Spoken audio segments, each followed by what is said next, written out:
আসসালামু আলাইকুম। কফি লাভারদের কী খবর বলেন তো? গরমের জন্য কি কফি খাওয়া বন্ধ হয়ে থাকবে? একদমই কিন্তু না। গরমের দিনে খেতে হবে কোল্ড কফি। তো আজকে আপনাদের জন্য 3 রকমের কোল্ড কফির রেসিপি নিয়ে হাজির হয়েছি। আশা করি আপনাদের কাছে ভালো লাগবে। আর ভালো লাগলে আমার চ্যানেলটা সাবস্ক্রাইব করে রাখবেন আর আমার ফেসবুক পেজটাও ফলো করবেন। তো প্রথমেই সবচেয়ে সিম্পল যে রেসিপিটা সেটা করে দেখাচ্ছি।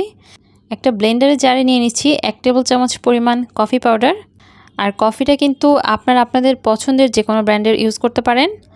1 টেবিল চামচ নিয়েছি চিনি আর 1 কাপ দিয়ে দিচ্ছি ফ্রিজের ঠান্ডা তরল দুধ, একদম সহ দিয়ে দিয়েছি। আর এখন সব কিছু একসাথে ভালোভাবে ব্লেন্ড করে নিতে হবে। আর ব্লেন্ড করে নিলে কিন্তু রেডি হয়ে গেল very simple and easy cold coffee. Then পরিবেশনের সময় কিন্তু আপনারা বরফ কুচি অ্যাড করে পরিবেশন করতে পারেন বা এমনিও খেতে পারেন। খুবই মজার, খুবই ঠান্ডা এবং অনেক সহজ একটা রেসিপি এটা। ইনস্ট্যান্ট যখন তখন কিন্তু এটা বানানো যায়। এরপর চলে এলাম সেকেন্ড কফিটা বানাতে। তো তার জন্য প্রথমে একইভাবে 1 টেবিল চামচ নিয়েছি কফি, চিনি দিয়ে দিচ্ছি 1 টেবিল চামচ পরিমাণ, সাথে দিয়ে দিচ্ছি গুঁড়া দুধ প্রায় 3 টেবিল চামচের মতো। এর সাথে দিয়ে দিচ্ছি 1 কাপ পরিমাণ আইস কিউব। আর আমি সাথে সামান্য একটু লিকুইড দুধ দিচ্ছি, তবে আপনারা চাইলে কিন্তু পুরো কফিটাই শুধু বরফ দিয়ে বানাতে পারবেন।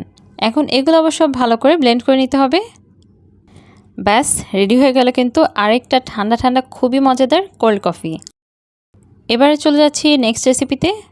একইভাবে ব্লেন্ডারের জারে আবারও নিয়ে নিচ্ছি 1 টেবিল চামচ পরিমাণ কফি, সাথে দিচ্ছি 1 টেবিল চামচ চিনি, 1 কাপ পরিমাণ নিয়ে নিচ্ছি ঠান্ডা লিকুইড দুধ, সাথে দিয়ে দিচ্ছি 1/4 কাপ পরিমাণ ভ্যানিলা আইসক্রিম।